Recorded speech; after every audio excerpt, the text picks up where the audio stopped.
l'enfant des siècles, l'assassinat politique.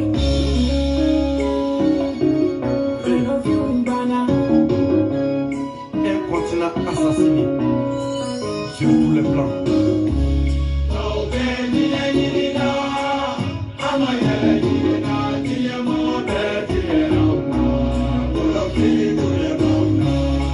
L'Union africaine est une utopie.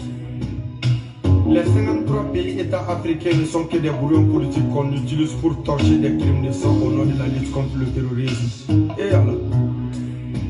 mais où va ce continent africain? Les problèmes sociopolitiques, les conflits mal résolus, l'Afrique en dérive, la voracité locale et étrangère ne laisse la chance à aucune perspective salvatrice.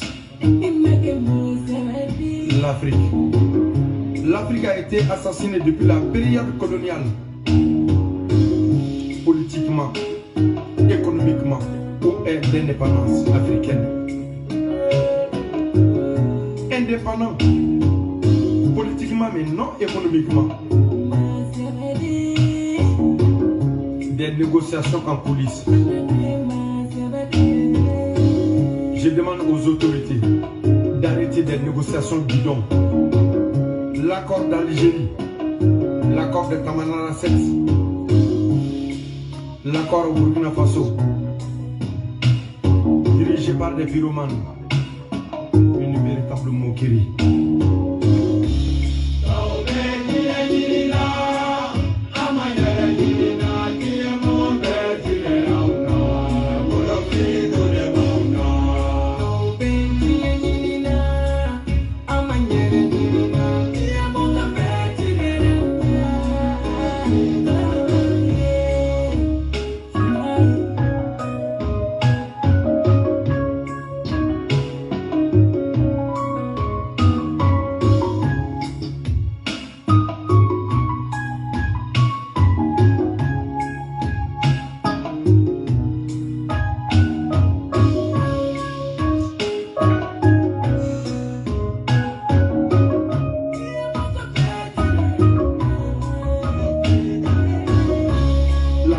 Dans nos administrations,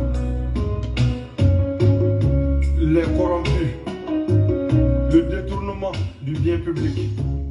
tous les voleurs de l'État. Salut Internet Maliou Mandinkaou,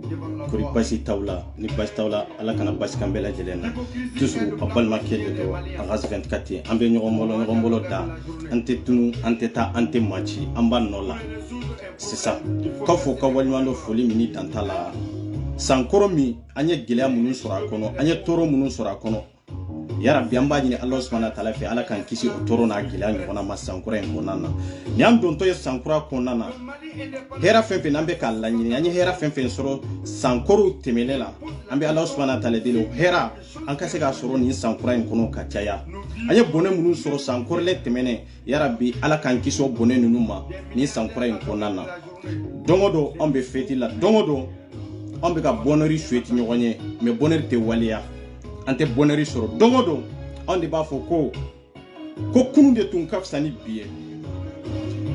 dongodo on de be do ke ñoxoñe ka fo ko ala ka hera u caya mais depuis ala ka malien de unda on ma hera soro anteke ka sabu ke ko chamanye ka sabu ke hakilna chamanye mais aw kana joro aw kana sira aw kana hami amba no la ante tante machi nya fo ye chugo me avec o ke chugo indela antampa foy kuna na manka daluya de soro ante boka chiali foy ke folo en tant que anganga do yoro munu na ni daluya munu ni hakilna munu ya folo en tant que namolu soro ante bouger ka bwa no la ante bouger fana pour que kata chiali ke awante ko ke komi fana manga ka ke ka soro manga daluya soro ani chiali te ke wengalo nyede ne rebeka fawi ani chiali te ke anka lanyini masabati wengalo nyede c'est ça kunu nye misazi minke nya adressé Mali Haut Conseil islamique mouma ay mo chaman kamana ga ay mo chaman kornafli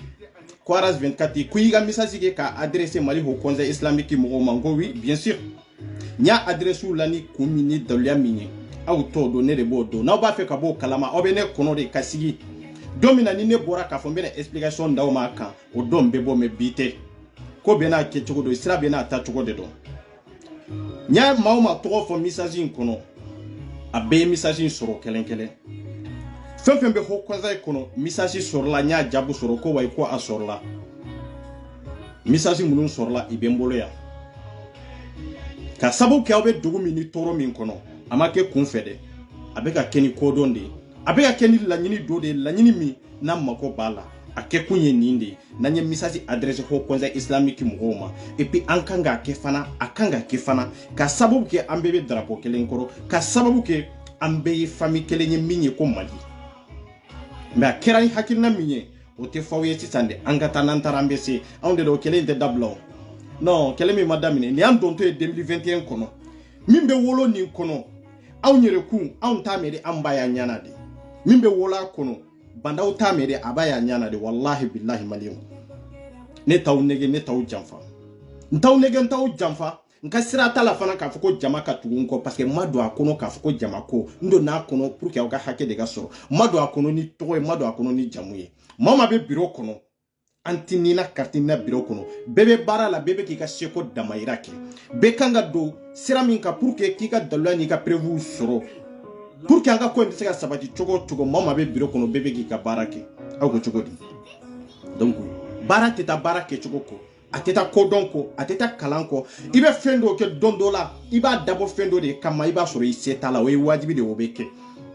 ni kelen kungo de don i bɛ se k'a fɔ wi ne kelen kungo de don ne tɛ don nin da in fɛ ou bien n tɛ nin fɔ mais ni jama kungo de don n'i bilala jama ɲɛ waati dɔ la i bɛ baara kɛ n'u ka hakilina n'u ka laɲini k'a yir'u la dɔrɔn k'a fɔ wi komi an jɛra de n'an jɛra hɔrɔnya kan ka jɛ danbe kan laɲini dɔ b'aw la hali n'a man di ne ye n bɛ don a da fɛ o ye wajibi de ani personnellement n ye ko de kɛ ko min a man kan ka kɛ olu tɛ kelen ye an y'a adressé maa minnu na jamana ka maabaw de don aw yɛrɛ ka maabaw de don est ce que ngalon de don ngalon tɛ o i ye message sɔrɔ i ye remercie ministres y'a sɔrɔ députés y'a sɔrɔ ne 24 de y'a fɔ u ye awa a bɛ prévu bɛ n bolo a bɛ daluya bɛ n bolo yan un na un i bɛɛ y'a sɔrɔ n y'a ci kun jumɛn da la n y'u contacté kun jumɛn da la n ye députés contacté kun jumɛn da la n ye ministres contacté kun jumɛn da la n ye haut conseil islamique mɔgɔw n y'u contacté kun jumɛn da la Aïdara n'a ka jama ani Diko ni Mbuye n y'u contacté mun de la n ye Mali chrétiens interpellé kun jumɛn da la n y'u interpellé ka da la kɛwale min bɛ ka kɛ maliyɛndenw na jamana kɔ kan an b'a n'an kɔrɔmuso n'an balimamuso minnu bɛ yen n'u ka baaraw tiɲɛna i bɛ taa fɛn kɛ fɛn min t'an ka laɲini ye haut conseil jɔyɔrɔ ye jumɛn ye aw de ko anw ma an kana so ka don periya kɔnɔ an kana so ka don giniya kɔnɔ bon baarakɛbaliya ni jamana ye maa min bali a ka hakɛ la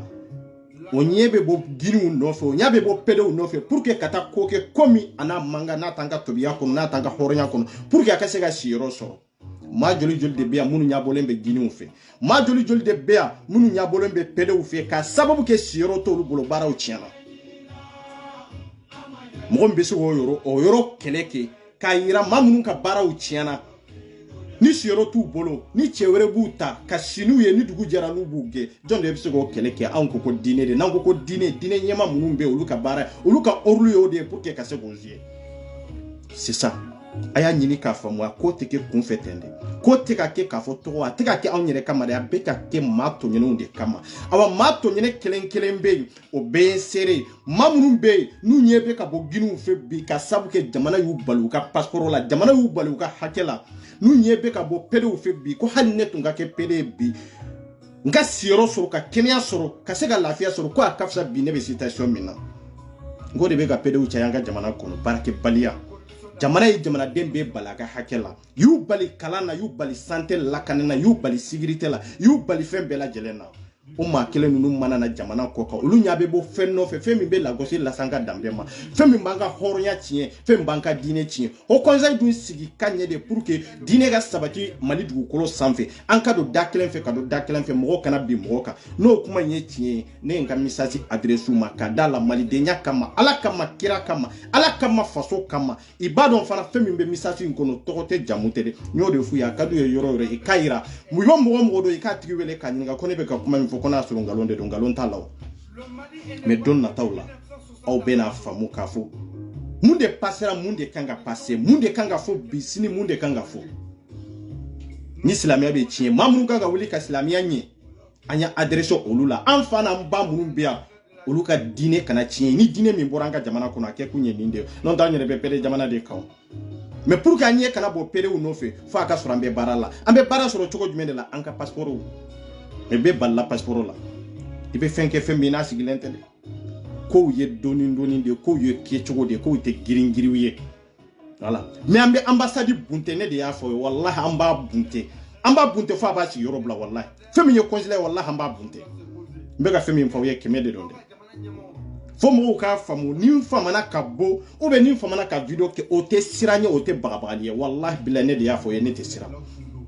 n ka hakɛ ɲinini nɔfɛ mata bi mɔgɔ kan mais an ka hakɛ ɲinini nɔfɛ an ka laɲini wallahi bilahi i mana ne interpeller diɲɛ yɔrɔ o yɔrɔ n b'u laminɛ i mana ta sira o sira kan ne Aras 24 b'u laminɛ i ka kɛlɛli fana tɛ ne bali ka taa consulat la ka ne bali ka taa ambassade la wallahi bilahi wa i tɛ se awa aw minnu bɛ kɛlɛ in kɔnɔ i tɛ se ka cɛ kelen bali k'a fɔ ko e bɛ nin liti in kɔnɔ don min na n'i taara i ka carte d'identité dilan ou bien i taara i ka carte consulaire dilan consulat la k'u bɛna manamanakan de f'i ye k'a yir'i la k'a fɔ k'u b'i bagabaga wallahi a dɔn aw bɛ n ka numéro ta 06 66 80 43 07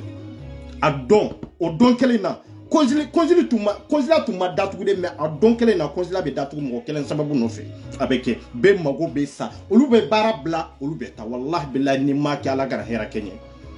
k'a fɔ ko maa dɔ bɛ k'a ka hakɛ ɲini k'o ka taa consulat kɔnɔna la aw k'o tigi bagabaga ni n tulo dar'o ka don o don dugusɛjɛ ni ma consulat datugu n ka kɛ n fadenw bɛɛ la ɲamaden ye a bɛ bɔ histoire kɔnɔ wallahi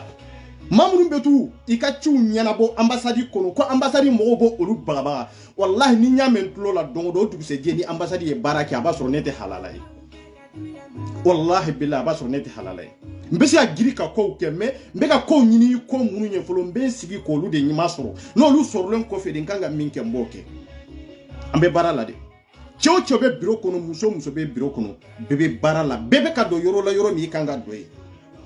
kɛlɛ tɛ dɔrɔn n bɛ girin dɔrɔn k'a dɔn ko n ka marifa ni n ka armes bɛ n bolo kisɛ b'a kɔnɔ dɔrɔn n bɛ wuli dɔrɔn ka taa mugu to o t'a ɲɛ ye dɛ n'u ye cɛ o cɛ bagabaga n'u ye maliyɛn den fɛn fɛn bagabaga maliyɛn cɛ fɛn fɛn bagabaga consulat kɔnɔ n'u ye maliyɛn muso fɛn fɛn bagabaga consulat kɔnɔ k'a fɔ e n'a kun ye ka na i ka document dɔ de dilan i ka dossier dɔ de dilan o kɛra passeport ye o kɛra carte d'identité ye o kɛra carte consulaire ye o kɛra diɲɛ ko o ko ye hali n'a kɛra fɛn wɛrɛ ye min yɛrɛ tɛ passeport ko ye ko consulat mɔgɔw maa minnu bɛ baara kɛ yen k'olu ka se k'i bagabaga k'a yir'i la k'a fɔ ko i bɛ liti min na n'i ma bɔ a la ko an t'i ka fɛn dilan a don i ka baara dan bɛ kɛ a don ye wallahi bilahi i ka baara dan bɛ kɛ a don ye non a bɛ na ye o i t'a mɛn de i b'a ye u ɲɛna de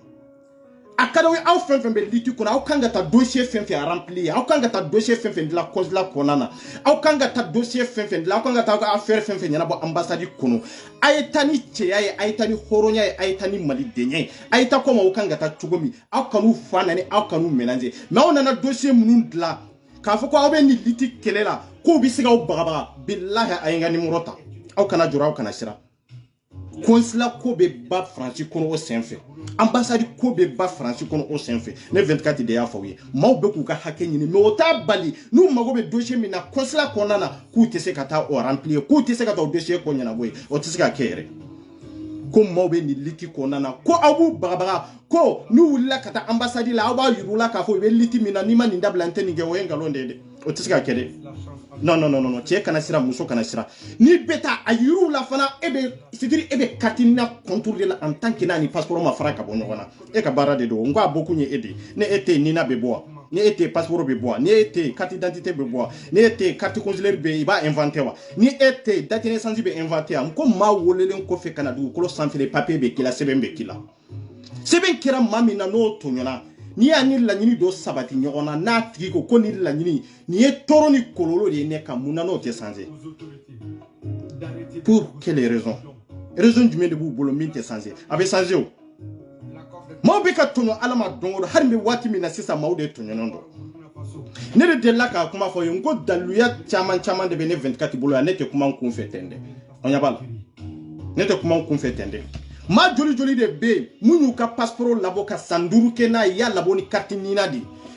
Sanduri temenen kofe kata Mali consulat la pour que ka se ka passeport de la tugo parce que ka passeport dati bala passeport consulat mo ye mon defo nani ka date naissance inana noy nani ka carte consulaire ou ka carte d'identité kana noy inana noy nani ka passeport koro inana noy itumbe ka passeport koro demander domina ani dossier me rempli ka dima nanoy itara wori mi sara banki ka nanoy réussir ikana ni ninay inana ni fen bela jelenye oye passeport ti ou de faute munu tala de mbeka munu tafo ni nte ka foko amba contour la tende de faute munu yere tala akana nu fen bela jelenye ko abena ka passeport mi ya laboni ni nay katla ka fo abena passeport kura were labo parce que passeport indati bana parce que aka séjour d'aller be fen kono préfecture la yembundeki ko cheka wori sara cheka ka fen ponte wori sarlen kofe min bena ke ko aka nina mani nina minye passeport labo ka sanduru ki bolo ino nina kele no passeport koro in kata ka fo ko nina mani ne tado wolo la yoro mi obora yoro mi o kunye minye fo ko de nyefo mo ye mo ka se ga fam ma bi se ga passeport so passeport o kofe o katla ka chienwa ma bi se ga nina so o kofe o nina ka chien o be chien choko jumende la pisi do de ba kono wa ni minute hake bala ou be ni jour bala ou be ni tambala ou be température be yele de ka jigiwa afasika ni ngoro famde nga kele abeke mo mi sona ni kele ne 24 be ni kele awa kele mbe gagner fana wallahi billahi ne rebe ka fo ye ni kele mbe gagner abe gagner de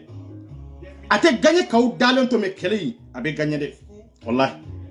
anya be nante sino wode nte boka video ke me nte sino wode mauba kala mamun ben tam privé misasi joli ben ku ya masega mo min jabi o te yere bonya o te foye bara bena ke chogo bara bena ta chogo ne be belame kunju de la mali denya kama ni tonyo min bauka bawlame ni ndoronde kama awa kele mbeke amana ke chogo ni kele mbeke wallahi amuru be ka presse ka fo ko ngata consulat minani o e fude consulat ya ontade consulat minani de o e petit affaire de abe mamunu bolo ko ta consulat mine ko ye ko bayo te ko bayo consulat prévu munu kanga soro pour que ka sika consulat mine de fo prévu nunu de ka soro folo ka fara ngonka ani daluya munu anga bonu ye jamana kono ani jamana koka ani faraje jamana ko anga boni daluya munu ye ko lu kan sinsimbere ka fo ko nindero tiende do parce que har nu nyabe tiela fo ka soro prévu do ka soro bolo ebe jumende présenter ninde na kunye ninde akunye ninde kera do na tande aborata oui aya fo ambassade ni consulat ko 2020 ya rula mais 2021 o be goya rula de aya fo banda o 2020 ya la ana ka ministre rula pour que ka se ga fanga soro mais 2021 tede o bonori be ke peuple de tay o be ke jamana don de ka hakke nyini o be ke jamana don ka bonheur de mais o luka kuma sulu be son ka boala de nous t'a fait comme ya coin kono nous t'a fait la gauche sur coin kono et ga sabali de bi matambeka kuma anyo kuma adresse ma do la horonya ni dambe kama har ni mo min tun ko kone aras 24 be son ka kete dala konjume de la nyake jamana demunun tonyona ani mamunu nyabora pedew nofe bi mamunu nyele mana ka ke pedew ye mamunu nyele mana ka ke ginu ye ka sabu ke faso u balu ka sebena sebentu bolo be yiri kono drome tantanta drome muga ango ko nye dambe jamana ko nye horonya jamana ko nye horon jamana ko ni mali sigi sigoroma tana o sigoroma ko bi kononto imbe islami dende bo islami den kele nu de ka hakem nana ya awo islami den kele nu amuso na tie olu de nyebe ka bo pele nu fe parce que nyabo la be ka vichugo mi parce que jamana wu bali fembe la jelena pour que ka barake jamana en kono fo passeport ni carte ni na ibe shiro la ibe dlanyoro kele na wa est-ce que ibe fala ibe balawa tege mu yu farangonga bolo mi yu farangonga o bolo kele o be tige ko bonyona sega fo itala abe wolo mina malendo mba yu nyana fama mba yu nyana dieto mba yu nyana atedogo chela atedogo musola restez mobilisés be min fawiye mo aussi kana décourager mo aussi kana traumatiser aw mamunun tonyono do bi abe kuma mbe de tonyono do mamuru mado tonyo kono lu ta ka juguna aw tayo aw mamuru ba unyefe bi aw be riziki kono de aw ta fana ka jugu ka teme aw munu fana tonyono do faw ka nin bɛɛ jateminɛ kɛlɛ kɔnɔ de an ka tɔɲɔ n'an ka riziki o tan bali n'an tɛ kɛlɛ in kɛ o tan bali fana k'aw décourager ka courage don aw la a b'a an ka riziki an ka vie bɛ danger min na o tan bali ka foyi kɛ diɲɛlatigɛ kɔnɔ foyi parce que an b'a dɔn anw sara bi o Ala laban ye saya de an ma sa bi o Ala laban ye saya de kɔlɔlɔ min kan k'i sɔrɔ o b'i sɔrɔ dɛ kɔlɔlɔ tɔɔrɔ min kan k'i sɔrɔ o sɔrɔ cogo e tɛ se k'i yɛrɛ jɛ o la o ye wajibi de aw i bɛ kɛlɛ pour que o tɔɔrɔ ka taa ka bɔ i kan i tɛ se k'i yɛrɛ kisi bana la cogo min de awa kɛnɛya fana b'o kɛ cogo la voilà i kɛnɛyalen don cogo min de i tɛ se k'a to n'i tɛ bana de awa i bɛ bana o kɛ cogo in de la donc e b'i sigi k'a fɔ ko tɔɔrɔ ka n'i sɔrɔ non o kuma tɛ yen e b'i sigi k'a fɔ ko e bɛ maa dɔw de ka hakɛ ɲini k'a fɔ ko e tɛ kɔlɔlɔ sɔrɔ a kɔnɔ an n'o sigilen de don sisan anw n'o sigilen de don i bɛ ka fɛɛrɛ minnu tigɛ pour que ne da ka minɛ non ne da minɛ ni tɛ o olu m'a faamu n'a ka di consulat ye n'a ka di ambassade ye de ko ne de bɛ sigi n ka passeport photocopie kɛ k'a ci u ma ne dogolen tɛ dɛ ne tɔgɔ ni jamu fɔ dɛ a kɛra u ye cogo cogo restez mobilisés aw ka kɛ hɔrɔn ye ka kɛ ladiriw ye relation b'aw fɛn fɛn na a ye don ne kan a kan ka kɛ cogo min b'a ɲɛfɔ aw ɲɛna mais ni consulat bɛ minɛ don min a tɛ dogo dɛ a tɛ dogo dɛ n'a bɛ minɛ don min ou bien ni ambassade de bɛ attaquer a tɛ dogo dɛ parce que attaquer kun ye de ani polisiw de bɛ kari ɲɔgɔn na o ye wajibi de parce que a kɛlen tan tɛ an b'a dab'a kama yɛrɛ de n'u m'an ka hakɛ di n'an ka daluyaw sɔrɔla ka ban an bɛ kɛlɛ o kɛlɛ kɛ an b'o kɛlɛ in kɛ pacifiquement moralement an b'a kɛ wallahi consul b'a dɔn bɛ ka min fɔ wallahi ambassade mɔgɔw b'a dɔn bɛ ka min fɔ n'u bolo k'a fɔ maliyɛndenw tɛ fɛn kalama de n'u bolo k'a fɔ maliyɛndenw sigilen don ten de an bamusow ou bien an kɔrɔmuso an balimamusow tɛ se ka kɛ giniw ye yan k'a sababu kɛ ko jamana y'olu bali u ka hakɛ la o bɛ se ka kɛ cogo jumɛn de la o tuma imamu tɛ Mali kɔnɔ wa imamu tɛ Mali kɔnɔ an balimakɛ minnu an t'u ka giniya dɔn an t'u ka pɛdeya dɔn an t'u ka malankoloya dɔn olu tɛ se ka kɛ malankolo ye ka sababu kɛ Mali sɛbɛn ye o ye nkalon de Faransi ka anw jɛ Europe ka anw jɛ nka an ka jamana yɛrɛ k'an jɛ k'an bila sira la min t'an ka danbe min t'an ka hɔrɔn ye o bɛ se ka bɛn muso joli de b'u ka baarakɛyɔrɔ la san 30 ni kɔ olu ka baara tiɲɛna mais olu taara si cɛ dɔw fɛ yen tellement que sena samara ka fisa n'u ye mais a kɛra cogo jumɛn de la mun de nana n'a ye jamana ye jamanadenw tɔɲɔ jamana de ye an bamuso n'an tanti minnu bɛ yan ani an kɔrɔmuso minnu bɛ yan k'u bila fɛn na fɛn min t'an ka kiritiri kɔnɔ fɛn min t'an ka hɔrɔnya kɔnɔ e den bɛ san 20 ni kɔ la nka e bɛ taa ci cɛ wɛrɛ de fɛ cɛ min i man kan ka si a fɛ yen ou bien i ka taa si den filan fɛ yen hɔrɔnya bɛ yɔrɔ jumɛn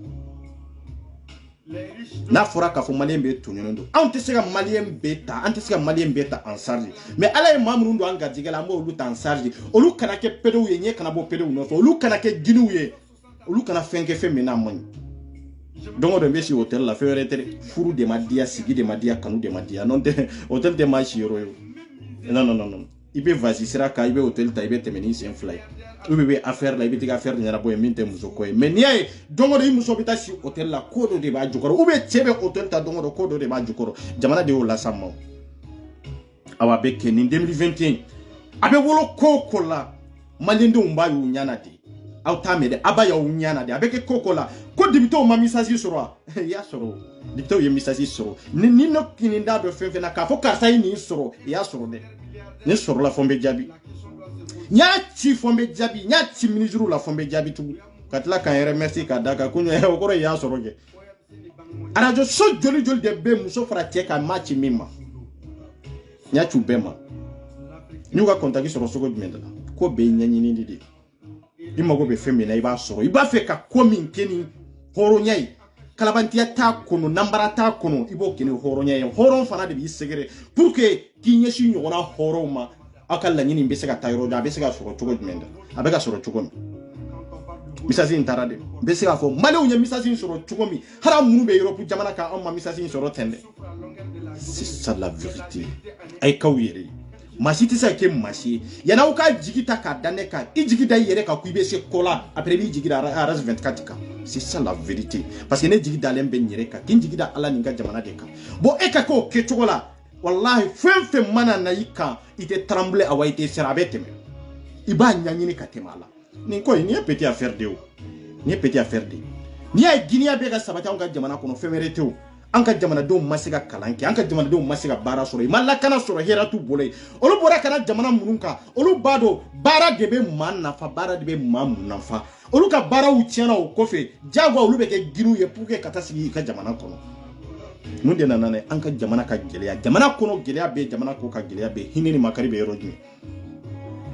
n'an ka alimamiw ma wuli nin ka ɲi kan n'an ka silamɛɲɛmaw ma wuli nin ka ɲi kan pour que maa minnu ka hakɛ minana i kana kɛ giniw ye yan maa minnu ka hakɛw minana i kana kɛ pedew ye yan laban n'an ka jamana tɛna yɛlɛma ka kɛ pede jamana ni gini jamana ye wa bon diinɛ ɲɛmaw k'u jija cogo bɛɛ lajɛlen na maa dɔw de bɛ yan bi minnu ko hali olu ka kɛ giniw ye o y'an ka danbe tiɲɛtɔla ye dɛ o ye Mali ko bannen ye dɛ anw bɛ kɛlɛ la Mali kɔnɔ ko giniya an b'a contour la ko pedeya an b'a contour la mais gouvernement de bɛ ka nin bɛɛ provoquer dɛ an ka l'État ko malien bɛ ka kɛ gini ye ko malien muso bɛ ka kɛ gini ye malien cɛ bɛ ka kɛ pede ye k'o de ka di olu ye parce que o sababu ye mun de ye passeport kɔntanya mais n'i ko ye gini ye bi Europe kɔnɔ yan i bɛ fɛn bɛɛ sɔrɔ i bɛ lafiya bɛɛ la i bɛ lafiya fɛn bɛɛ lajɛlen sɔrɔ i tɛgɛ fɛn fɛn ka di i b'a sɔrɔ awa n'i ko ye pede i bɛ fɛn bɛɛ lajɛlen sɔrɔ mais maa min ko ko a tɛ pedeya ni giniya fɛ ale bɛ baara de kɛ dignité kan ni hɔrɔnya kan a ko non k'olu ye malankolow ye laban na n b'a dɔn conseiller o bɛ yɛlɛma ka kɛ PD ye yan jamana in kɔnɔ yan ne de y'a fɔ ambassade bɛ laban ka kɛ PD ye yan jamana in kɔnɔ yan wallahi a ka laɲini yɛrɛ ka maaw kɛ PD ye ka maaw ɲɛ bɔ giniw nɔfɛ dɛ mais anw bɛ dankari nin ko in na ka giniya sabati Mali kɔnɔ a relation ma bɔ yɔrɔ si ni ambassade de tɛ ambassade de bɛ Mali ani Faransi cɛ ambassade de bɛ Mali ni jamana wɛrɛw cɛ pour que n kan ka mun de kɛ aw ka jamana kɔnɔ pour que aw fana minnu y'u ka lasigidenw ye aw fana minnu y'u ka ɲɛmaw ye yan pour que aw ka se ka fɛn sɔrɔ a kɔnɔ n ko nin de don n'i y'a giniya sabatilen bɛ Mali kɔnɔ n'i y'a PDA sabatilen bɛ Mali kɔnɔ mun de nana n'a ye ambassade ka relation de don parce que ambassade de bɛ français ni président cɛ a correspondant bɛ passer yen de a dossier ambassade de b'u remplir pour que k'u ci président ma a français ko k'u mago b'a la ka giniya de inventer aw ka jamana kɔnɔ ambassade b'a sigi yɔrɔ bila dɛ ale ni consul de bɛ nin dossier in bɛɛ remplir mais aw balimamuso minnu bɛ yen aw tɛ sɔn olu ka kɛ giniw ye dɛ aw balimamuso minnu bɛ yen aw tɛ sɔn olu ka kɛ pedew ye aw balima minnu bɛ yen aw sinji minnu bɛ yen aw teri minnu bɛ yen aw jɛɲɔgɔn minnu bɛ yen olu tɛ kɛ pedew ni giniw ye dɛ nka a ka d'aw ye maa maliyɛnden tɔw olu ka kɛ giniw ye olu ka kɛ fɛnw ye mais aw b'aw yɛrɛ majamu ka taa silamɛya la aw b'aw yɛrɛ majamu ka taa diinɛ la danbe kari nin ko in na dɛ ko Mali ye silamɛ jamana ye awa giniya fɛn fɛn bɛ Mali kɔnɔ a ye PDA fɛn fɛn bɛ Mali kɔnɔ Mali ambassade ni consulat de nɔ don français y'a f'u ye pour que aw ka basigi sɔrɔ jamana in kɔnɔ pour que an n'aw ka to kan kelen na fo aw kan ka dossier de remplir ka ci aw ka président ma ko conseil ma wuli ka jɔ k'a fɔ giniya ni PDA ka ban o bɛ ban cogo jumɛn de la ka maaw balilen to u ka hakɛ la o bɛ ban cogo jumɛn de la maaw ka passeport kɔntanya kama dɔ ɲɛ bɛ ka bɔ giniya nɔfɛ dɔ ɲɛ bɛ k'a fɔ o PDA in fana nɔfɛ ni maaw ye passeport sɔrɔ giniya in bɛ ban n'i y'a ye maa taara giniya la cɛ ka taa yɛrɛ yɛlɛma k'a yɛrɛ kɛ muso ye ou bien muso ka taa yɛrɛ yɛlɛma k'a yɛrɛ kɛ cɛ fɛn wɛrɛ tɛ dese baara kɔntanya ni sɛbɛn kɔntanya de don sɛbɛn jumɛn de don ko passeport ni carte n'a ka fara ka bɔ ɲɔgɔn na an tɛ carte ɲina an bɛ san nin kan in kan dɛ ni maa min bɛ nin slogan in ta ka baara kɛ n'a ye a b'i yɛrɛ de nafa de a t'aw nafa de donc a bɛ maliyɛnden kelen-kelenna bɛɛ lajɛlen de nafa ambassade sɔnna ka accord signer ni français cɛ k'o cɛ an ka autorité ma pour que giniw ka caya Mali kɔnɔ pour que pedew ka caya Mali kɔnɔ ambassade sɔnna ka layidu ta ni européens ɲɛ consul sɔnna ka layidu ta ni européens ɲɛ pour que an bɛ passeport gɛlɛya jamanadenw ma passeport gɛlɛyalen kɔfɛ maliyɛndenw ma n'o kɛra maa caman bɛ yen minnu bɛ giniya contour la minnu bɛ PDA contour la olu yɛrɛ bɛ sɔn parce que n'u baara t'u bolo ni jɔyɔrɔ t'u bolo ni balo yɔrɔ t'u bolo olu ɲɛ bɛ bɔ giniw nɔfɛ i bɛ yɛlɛma ka kɛ giniw ni pedew ye pour que i ka se ka sigi jamana in kɔnɔ ka se ka inventer Mali kɔnɔ Mali fantan naani bɛɛ lajɛlen an bɛ se ka giniya bila ye an bɛ se ka PDA bila ye an ka fonction publique lajɛ kɛ gini min bɛ Mali la a bɛ ban de yan pedi min bɛ Mali la a bɛ ban de yan mais an ka alimami ba minnu bɛ yen caman bɛ yen t'o kalama an b'o kalama o taa cogo Mali kɔnɔ ambassade de don a tɛ se ambassade ko hali ni président bɛna jamana in kɔnɔ yan a tɛ taa ni ambassade a tɛ jigin jamana in kɔnɔ yan ambassade min b'a bolo yan fo a ka communiquer n'o ye de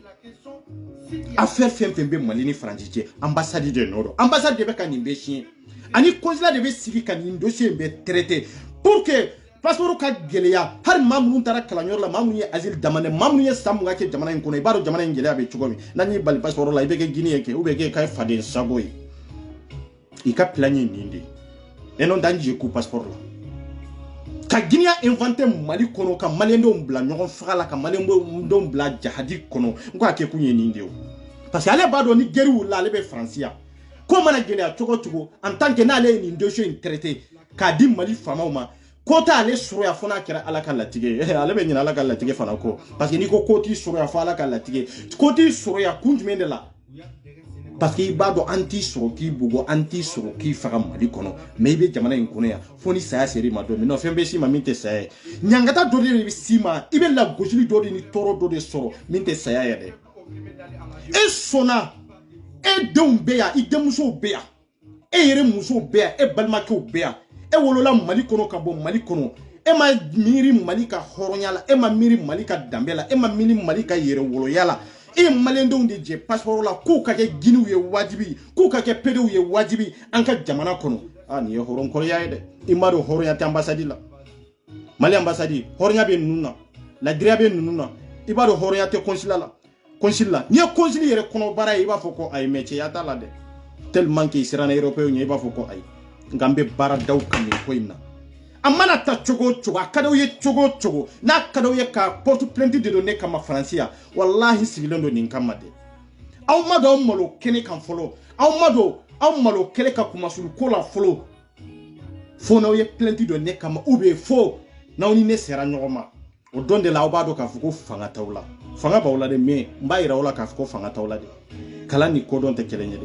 n ye diplomatique ye o a donna ta bɔra ta n'o t'a ɲɛ ye de aw ka diplôme de kɛra kan ka jamana ten hali kunfin bɛ se ka baara min kɛ aw minnu kalanna aw tɛ se k'o baara aw tɛ se ka haraw sigi k'aw miiri tile kelen jamana o jamana ka muso bɛ tɔɔrɔ jamana o jamana ka muso bɛ degun jamana o jamana ka dɛsɛ b'a to muso bɛ taa yɛrɛ di cɛ ma ka sɔrɔ a diya ɲɛ tɛ jamana o jamana k'a fɔ ko e denmuso de b'a yɛrɛ ta ka taa yɛrɛ di cɛ ma gɛlɛya kama a yɛrɛ ka diya ɲɛ tɛ o jamana basigi b'a kɔnɔ an k'aw de Mali lagosi nin kɛcogo in na Mali ambassade de nɔ don fɛn fɛn sigilen bɛ Europe jamana kan an b'olu de ka kɔlɔlɔ an b'olu de n'u ka tɔɔrɔ kɔnɔ hali o donna muso de ye vocal ci ma a ko ma Koiré 24 ko ne b'a ɲini bi n ka kɛ Guinée ye ou n ka kɛ PDW ye n ka fara o jamakulu kan ko a ka fisa bi ne bɛ situation min na bi ka sabu kɛ gɛlɛya ye i b'a dɔn o tɔɲɔna de dɛ ko san 30 ni kɔ ale bɛ baarakɛyɔrɔ kelen min na ale gɛnna ka bɔ o baarakɛyɔrɔ la ka sababu kɛ a ka passeport kɔntanɲɛ est-ce que a bɛ tɛmɛ o kan maaw ɲɛ bɔra Guinéw fɛ ou bien ɲɛ ma bɔ a fɛ jɔn nɔ don jamana maaw ɲɛ bɔra PDA fɛ ou bien ɲɛ ma bɔ a fɛ jɔn de nana n'o ye jamana aw muso joli joli de ye vocal ci ne ma sini si tɛ ɲɔgɔn kan Fransi territoire kɔni an tɛ kuma o kan maa minnu bɛ hali jamana wɛrɛw fana la cɛ de ko ko ale bɛ sɔn ka kɛ PD jamana in kɔnɔ yan pour que a ka lafiya sɔrɔ a ka fisa a ka si nin nɛnɛ ma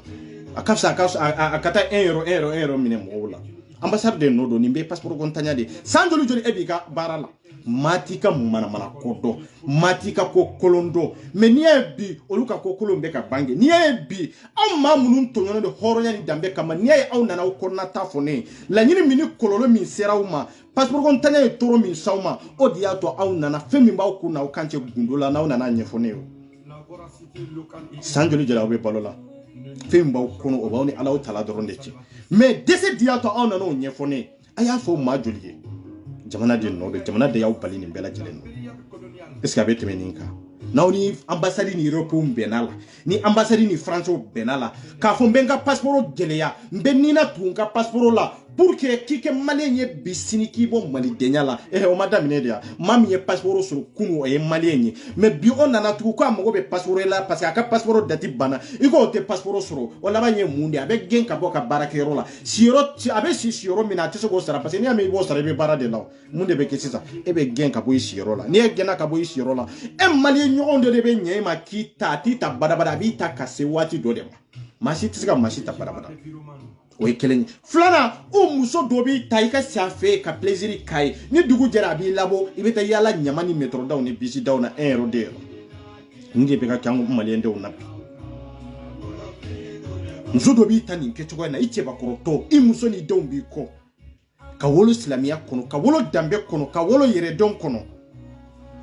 i denmuso joli joli de furula mais e bɛ musoba kɔrɔ dɔ de bolo min bɛ k'i manipuler nin kɛ manipulation tɛ i bɛ k'i yɛrɛ de ɲini ka sabu kɛ jamana ka gɛlɛya ye cɛ joli bɛ nin kɛcogo in na tan hali hali cɛ minnu tun bɛ nin kɛcogo in na ne ye dɔw bala la n ko k'u kana sɔn i ka sɔn ka 1 euro minɛ anw tɛ se ka bɛɛ ta mais an bɛ se ka maa minnu ta ka makɔɲɛ mais n'an ye bɛɛ fara ɲɔgɔn kan k'a fɔ an bɛ bɛɛ ta a bɛ k'an bolo tiɲɛli ye o bɛ laban cogo jumɛn de la muso joli de bɛ si cɛw fɛ yen den 6 b'u bolo den 4 b'u bolo ka sabu kɛ i ka baaraw tiɲɛna jamana in kɔnɔ yan ambassade ma miiri nin bɛɛ lajɛlen na ko denbayatigiw de don furucɛtigiw de don n'i y'a n'a furucɛ bɔra ɲɔgɔn kan fɛn wɛrɛ tɛ dɛ passeport kɔntanya n'o tɛ passeport bɛ muso bolo a bɛ cɛ bolo bɛɛ b'i ka baara la mankan jumɛn de bɛ mankan tɛ o furu joli joli de tiɲɛna jamana in kɔnɔ ka sabu kɛ passeport kɔntanya furu bɛ sabati cogo jumɛn de la muso tɛ baara la den tɛ baara la aw bɛ ɲɔgɔn balo cogo jumɛn de la cɛ tɛ baara la aw bɛ ɲɔgɔn balo cogo jumɛn de la denw fana b'aw ni ɲɔgɔn cɛ intention bɛ se waati dɔ la a bɛ se hakɛ dɔ la si tɛ si kanu aw bɛ kɛlɛ k'a sɔrɔ aw si diya ɲɛ tɛ aw bɛ kuma dɔ jaabi ɲɔgɔn ma tɔɲɔ kɔnɔ i b'a sɔrɔ aw si ka laɲini tɛ u jɔn ka laɲini de don an ka jamana passeport kɔntanya nana nin gɛlɛya bɛɛ lase mɔgɔw ma nin tɔɔrɔ bɛɛ wallahi fo indicatrice dɔw b'a fɔ cɛ dɔw ɲɛna k'i ka kɛ PD ye k'o da kari la i ka tugu Mali yɛrɛ papier kɔ ko Mali papier ko gɛlɛyara yen de pour que ka maaw kɛ PD ni Guinéw ye parce que Français b'a fɛ Guinéen u ka sabati Mali kɔnɔ o bɛ sabati kun jumɛn de la an maa minnu bɛ aventure la gɛlɛya bɛ kɛ anw de kan i b'u sinsin bere kɛ n'o de ye anw ka sɛbɛn kɔ ni gɛlɛya donn'o la an bɛ kɛ Guinéw ye ni maa ma kɛ Guinéen e bɛ sa yɛrɛ kɔnɔ n'i ma sa yɛrɛ kɔnɔ i b'i ta ka taa n'i ka jamana la ko tiɲɛna ou bien a ma tiɲɛ tiɲɛna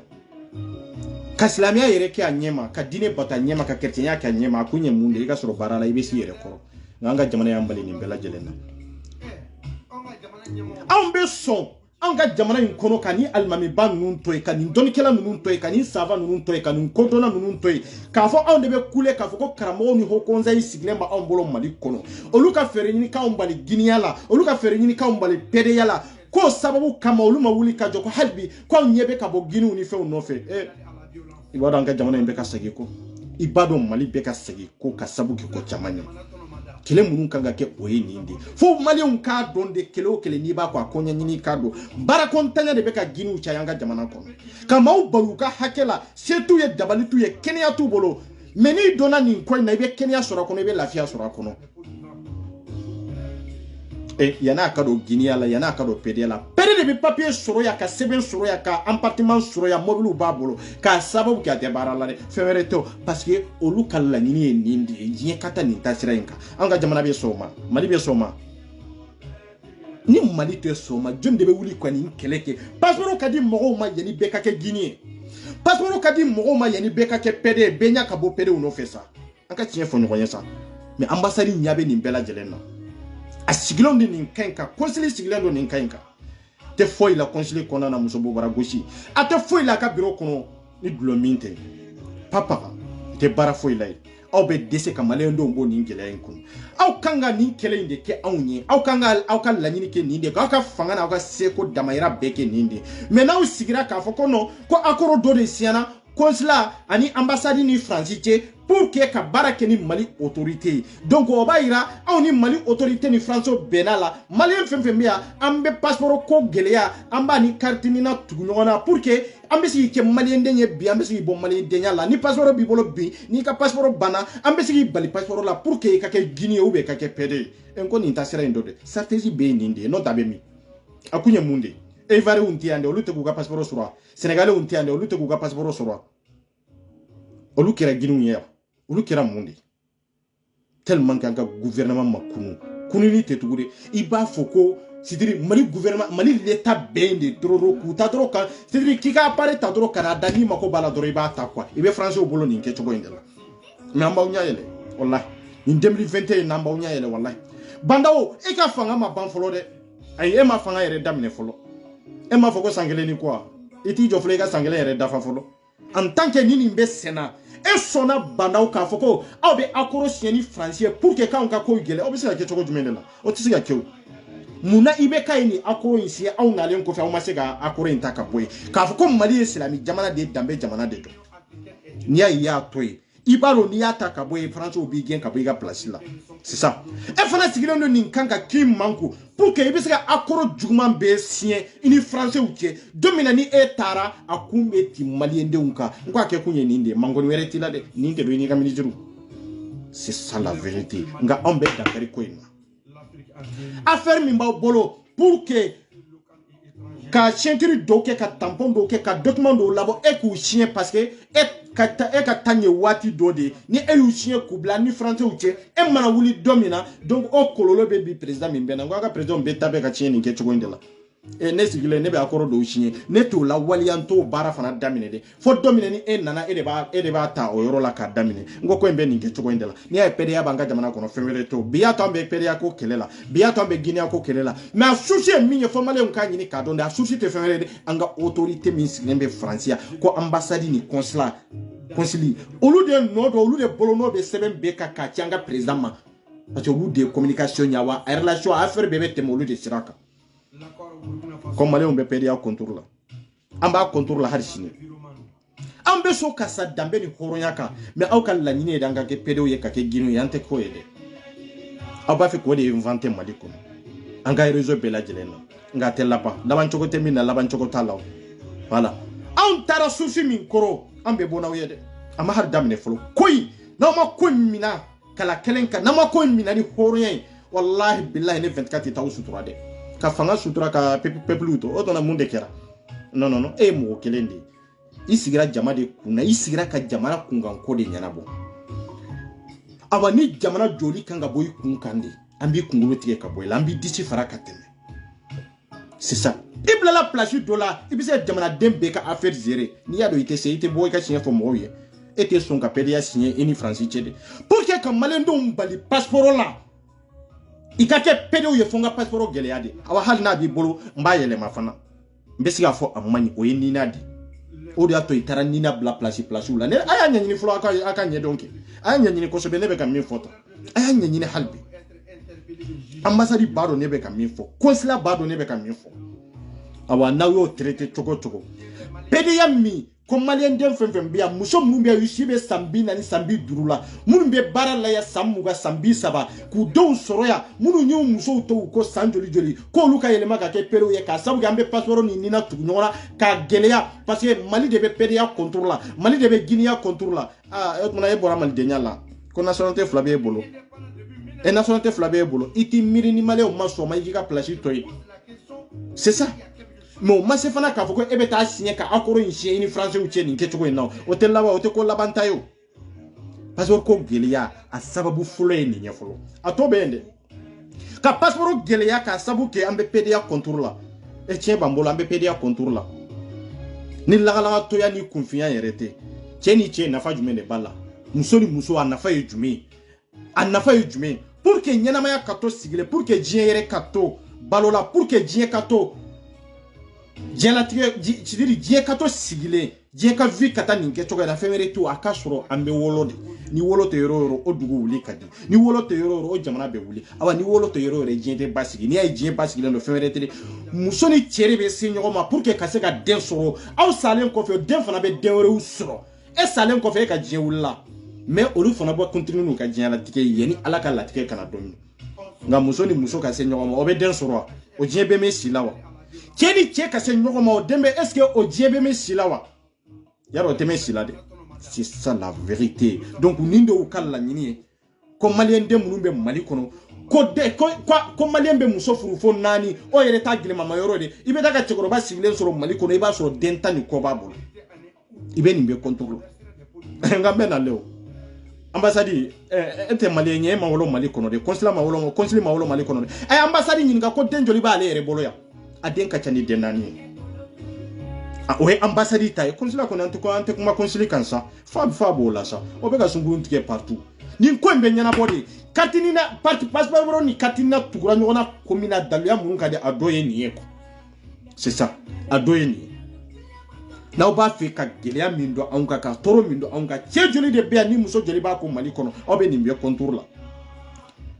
cɛ muso 4 tigi muso 2 tigi muso 3 tigi o n'a ka passeport aw ka tila k'o jɛ passeport la pour que a ɲa ka bɔ PDA ni Guinée nɔfɛ k'a den n'a muso n'a ka denbaya to yen k'a ka famille to yen a kun ye nin de ye o de y'a to n b'a fɔ maliyɛnw ye a ye kunu aw ka recherche kɛ kalan dɔrɔn t'a ɲɛ ye karankɛlaw de y'an ka jamana ci a y'a ɲɛɲini kosɛbɛ dɛ a y'a ɲɛɲini kosɛbɛ c'est très important a bɛ laban ko o ko la anw bɛ ambassade ku tigɛ yan an bɛ consulat ku tigɛ yan hali a tɛ munumunu bonya te karamate foi kam bonya di anye jamana deundi anga hake abedi isona ka akoro signali français mais ima son chimi ikanga tafo bandaw ye kafika jamana deun to nyono munani mo chi la se bandaw ase be place mina président de bi blay ale de bi nommé ibaro ni yo fo ebe bo place kono relation fembe bilay abeti ila bay mundi ibeki koma on nono ambe se place do yere soro eto soro parce que awye kuna ngodi awye mawye mamunu halakilendo mami be soka PDA papier rempli ko jiga jamana nyamama edo mari ka jamana ye islami jamana de e ka jamana ye dambe jamana de e ka jamana ye kodon jamana de an ka islami nyama o siglendo ni kainka awani dossier mi flani ebe ni ndogode iba dogode mali islami o kawli ka jo ka passeport di moma mali islami nyama o kawli ka jo mali kerti nyama o kawli ka jo ka passeport di moma ka sababu ke ni ma passeport di moma malien famba ba Afrika ke Guinée malien famba ba Afrika ke PDD na unya tala unya balade amba kono de et puis anya balade amba do mimbe ka ke amba do do mimbe ka fanye amba do bi mimbe ka fanye na ngo nunu ma ngono ngo fana kana ke PDW au kana ke Guinée ngo na fatala yo ko mako yala olube balo chugo jumende la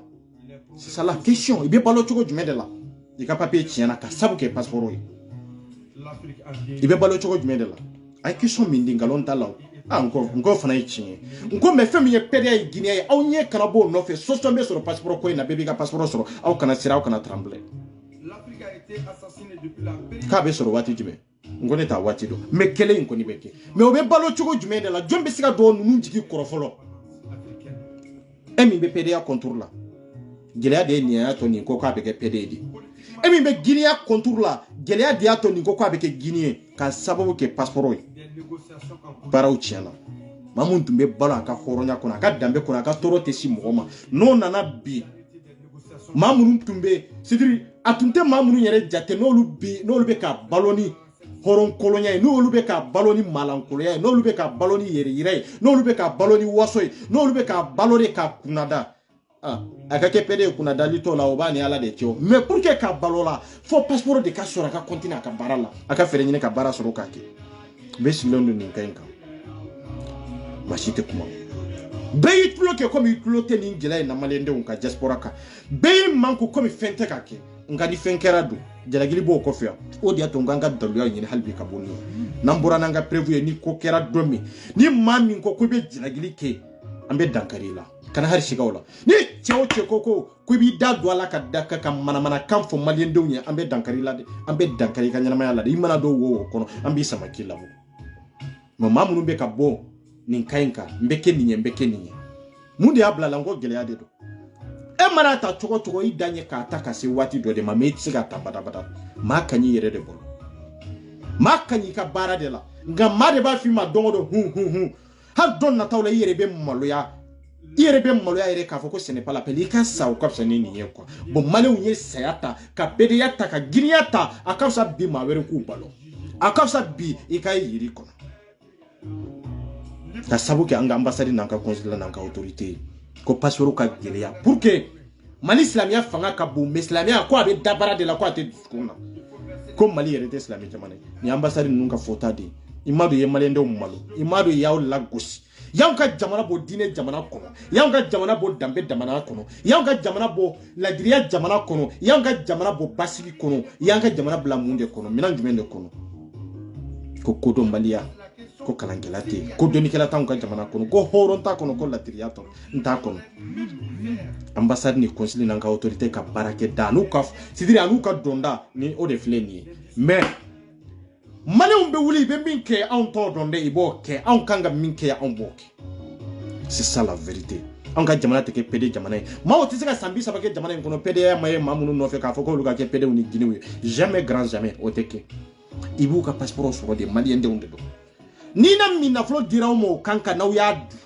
abadi obe malendo nka passeport dide na oni français fon sien na flo ka dauma pour que ka passeport de gelea pour que fo Guinée de ka cɛya malien fana la pour que Mali silamɛya kala gosi Mali ka danbe n'a ka yɛrɛwoloya kala gosi Modibo ye yɛrɛwoloya min t'an bolo a ye danbe min t'an bolo non an minnu bɛ assemblée kɔnɔ k'a fɔ a ye maakɔrɔw ye a y'a ɲɛɲini kosɛbɛ de fɛn fɔlɔ min n'aw b'a ta o ye Knina ko de fɛn fɔlɔ min n'aw b'a ta o ye passeport ko de ye mɔgɔ de tɛ toléré i bɛ ka gɛnna daluya kan o daluya kana wolo aw bolo o daluya kana lewaleya aw bolo fana i bɛ ka gɛnna ka sabu kɛ erreur minnu ye ka sabu kɛ défaut minnu ye o défaut kelen o kelen n'an y'a ye don o don k'a fɔ k'a bɔra n'a sira ye disi farali tɛ ban dɛ i bɛ ka kɛkun ye de mɔgɔw tɔɔrɔla i bɛ ka kɛkun ye de maaw bɛ ka faga i bɛ ka kɛkun ye de maaw ma lafiya sɔrɔ jamana kɔnɔ ani jamana kɔ kan i bɛ ka kɛkun ye de sɛbɛn tɛ sɔrɔ i bɛ ka kɛkun ye de passeport tɛ sɔrɔ i bɛ ka kɛkun ye de carte consulaire ni carte d'identité tɛ sɔrɔ i bɛ ka kɛkun ye jiko gɛlɛya de la i bɛ ka kɛkun ye sira bagan kasara cayara i bɛ ka kɛkun ye de maa tɛ se ka hali voyager n'an ma ɲɔgɔn faga i bɛ ka kɛkun ye de k'a gɛn ka sabu kɛ dugu dɔw bɛ ka taa nɔtasi dugu dɔw bɛ ka ten région dɔw an tɛ se ka taa ɲɔgɔn fɛ i bɛ ka kɛkun ye de ko balimaya farila ko sinjiya farila ko teriya farila o de kɛra i bɛ ka kɛkun ye i bɛ ka kɛkun kɛra de k'a fɔ ko sɔrɔdasiw bɛ ka sa mais aw de bɛ fanga la bi sɔrɔdasiw o t'a yira k'a fɔ a b'aw kɛlɛ lakana dɛ aw b'a lajɛ de jamanadenw kan ka lakana cogo jumɛn de la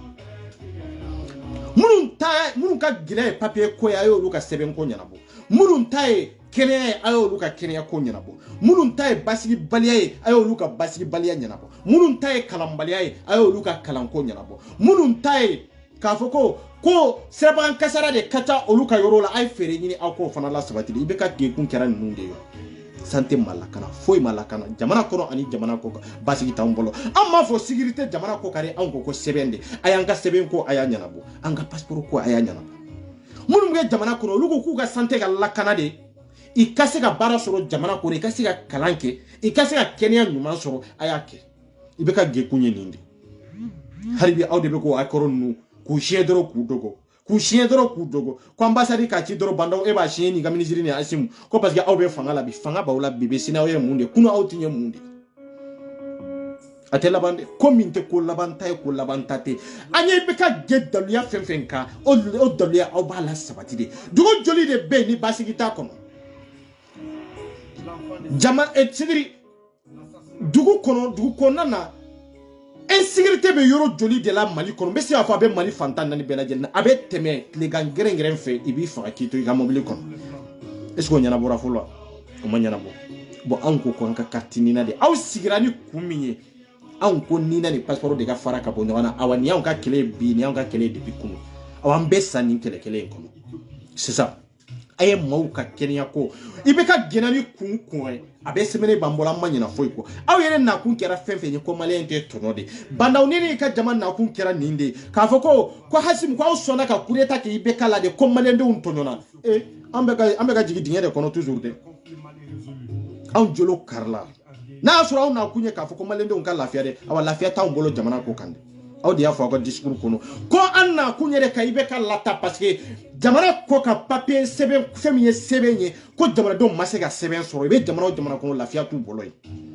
aw yɛrɛ bɛ bi o bɛ ɲini ka juguya ka tɛmɛ i bɛ ka ta kan o bɛ ɲɛnabɔ cogo b'o la ɲɛnabɔ cogo t'o la dɛ aw bɛ ka siran min ye a bɛ laban o de ye aw bɛ ka siran min ye a bɛ k'o de ye c'est ça an mago b'an ka sɛbɛn na fɛn min ye passeport ye an fɛn fɛn bɛ diaspora kan an tɛ fɛn ɲini aw bolo de anw ko passeport de an mago bɛ passeport de la bandaw hali ne b'i ka place de bila e kan ka kɛ hɔrɔn ye ka kɛ ladiri ye ka kɛ président ye président min n'an bɛ se ka kɛ exemplaire ye maliyɛndenw ma ani dɔ nataw la ani président kɔrɔ minnu tɛmɛna ani maa minnu bɛ nin kɔ k'a fɔ ko bandaw de y'a labɔ nin gɛlɛya kɔnɔ kɛ miiribaga ye dɛ fanga in t'a ɲɛ ye dɛ i ye sɔrɔdasiya kɛ i ni Musa ninnu tun bɛ ɲɔgɔn fɛ on s'en fout nin bɛ temps passé de ye an t'an ka temps perdu nin bɛɛ lajɛlen na o kɛra waati jumɛn o kɛra 80 combien mais bi an bɛ 2021 de la an bɛ kuma o de kan tan minnu tɛmɛna n'i ye ɲumanya minnu kɛ olu fɔra ka ban mais bi kan ka mun de ka ɲɛ parce que bi de i nana fanga la bi de i bɛ ka mara bi de an don ni garijɛgɛ la awa bi de an bɛ se k'i ka ɲumanya dɔn mais k'i to fanga kɔfɛ k'a fɔ e ye nin ye non o t'a ɲɛ dɛ i démissionnera siɲɛ joli ko nin tɛ bɛn i ma parce que jamanadenw bɛ ka tɔɲɔ e yɛrɛ n'a kan n kɛra o de ye e yɛrɛ t'a kan kɛra o de ye maliyɛndenw bolo bi a bɛ cogo jumɛn de la bandaw i b'i jija dɛ e tɛ se ka sɔn bandaw k'a fɔ ko pereya man di e bɛ i ka jamanadenw bali passeport la sa o tɛ se ka kɛ sa e tɛ se k'a fɔ Guinéen man di e ka jamana kɔnɔ e ye silamɛden de ka tila k'a fɔ tugun i ka jamanaden kelen ninnu k'olu bali passeport la sa o bɛ se ka kɛ cogo jumɛn de la o tɛ kɛ o itara élection make fem make ki kana horonya de la sagama ikana dambe ni dine min bambolo bembalia min tumba ni nyonche kana ni benye insécurité min tumba mbolo ka fere nyini ka sigete dama anga santé tumalla kana ko bandaw na kun kera ninde ani asimu ko be ka taka kun kera nunun dalia nununde femi nyana bora ata nyefo nyemalendo ankara no musalade nete masi kanu tendro no ibe makanu condition de ka ibe makanu dalia de ka o ye jamana ye ni mawma kanu jamana ka ni tukara mawma ko no fe jamana ka wallahi te maliya foka jewu ngambe karsa fe dro no numani jukuma mana ko de kanga ka ken non je suis désolé ni wongo jamana de parce que ne be waso ninga jamana de français kele ni ko ya soro mali kono ubi afrique yoro ibu ka président wuli tola ide nga mali joli de be ni ngila en kono président makuma ministre makuma vice président makuma mali joli de be ni toro en kono français kele ni ya mine ka datu français kele ni ya har kojugu kala kana datu doro i ka har kuma kan do fa mi mabbe i ba yo ka président yo ka ministre anu ka député be wuli kamo nga awndo mali million ore to menondo ni ketuko ina ore ka hake minenondo ni ketuko ina nga président yake koma tulo yere tala ayale itulo tala wetere ibena yinyana de balo no ibena yinyana de fanga inta nyede no fanga inta nyede ibe body ka chiefu male ndonyo passeport kadi be makatini na ko werede katina yere male ndonyo kusigi kumiri horonya yere ka ne ka fota intesa ayere ka usigi dro ka analyse ka kono datite feminka datite katini na ka aucune date ka fo ni katina tani ndati ndela adati be ba otaka obisa ki internationally ay je jamana be laje ni sebembe soro jela tike kono ko dat adama dem mi be sebembe la dati be law surtout nana ni sebembe ye ko tigila dati te mo mi non donc ni ne sara sini ngo do be se ka ne tenta ka bara kena parce que dati taka bancho ko talo o diato ibe su ibolu la voter kanyana mo balolento mali élection ko yini ndede iye bara kiri su ka dossier me nyama murumbe te bara ni ay kalabantia fe mali kono fe rete ibe ka bara kiri su de bu carte surtout carte ni na date te femina ni mali ala ko ide hara utunga date do kala santa nyona na bana abe sanze ya no tie na ti sara au ba donati masa fana obi se ga do parce que ni masa santa nkonana ika ni na ti ka bara ke ona date bano mais femi ndiri maka foko dati tola ne tado obe nafa jumende nye o efen sugu jumende ayo nyanyini ka donke femi nye kalafili kwa na kunye kalafili de ngo kalafili kele ngo dati bola dati be kalafili la président mi mena sigi dati bo ka wulili la o surtout ibe dossier minta pour que kata kalafili o tigiye be sika foto ko dati tola ha otra mali on te kunu de ya on est passeport be nyonye sera la passeport international de mais ni katini na be ebolo be ebiska munde ke jie kono na make mali kona mu hari mali kona na itisi ka fembeke ha aw yere ala tala ke datite nina la don na tawla aw kan nina mali tere mali kan nina yere bla liberté totale la mais don na tawla nina itisi ka foye ke jie kono parce que datita datite sebe mina fenjume de be ko datita la fenjume de be ko ninta bawati wa aw bado ko datite nina la aw kana na ni passeport tugu nyona sa passeport mi international o dati be ba mais nina te international mun de bato mun de be nunu gere nyona mun de be nunu tugu nyona ha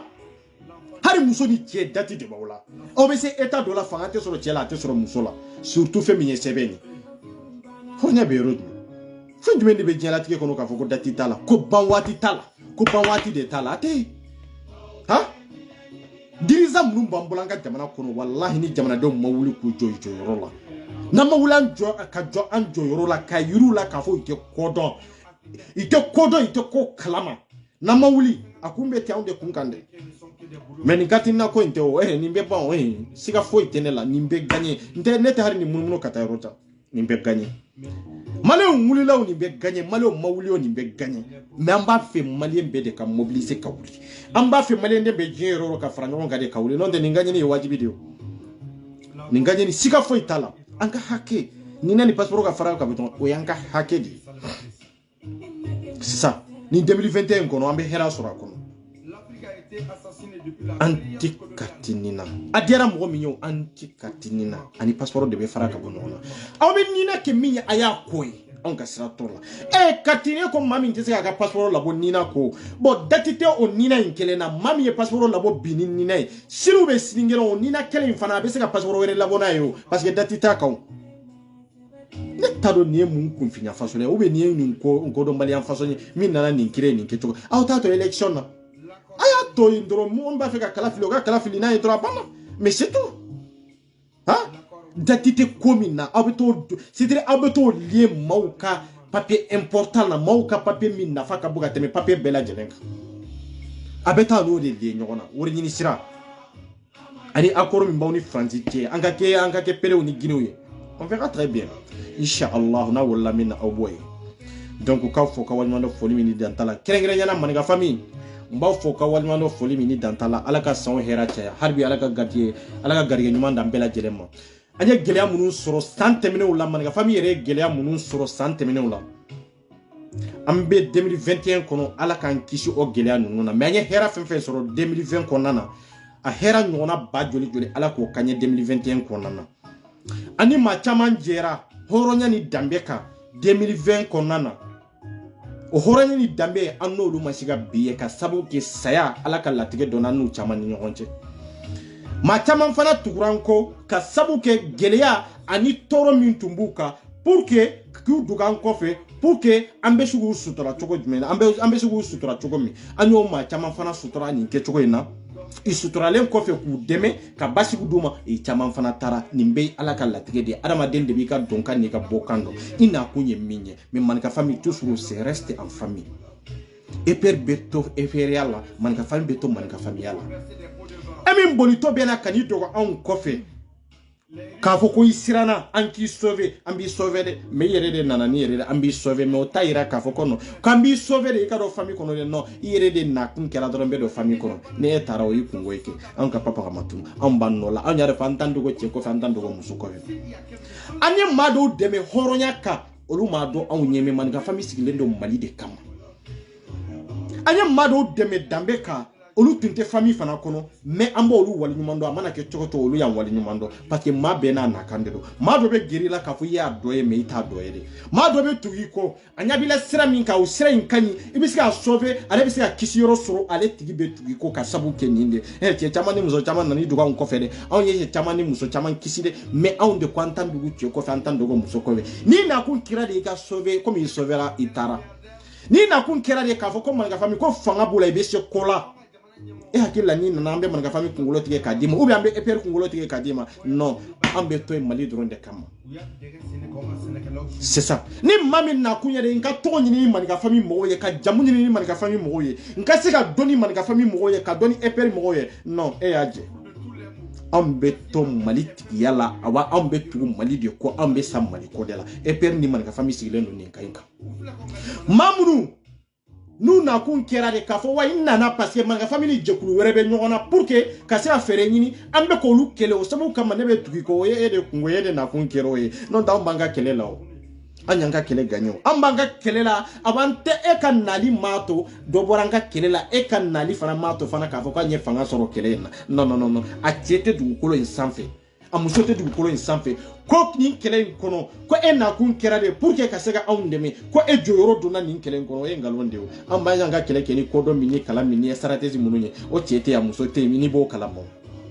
donc c'est pour cela que sankura konna de do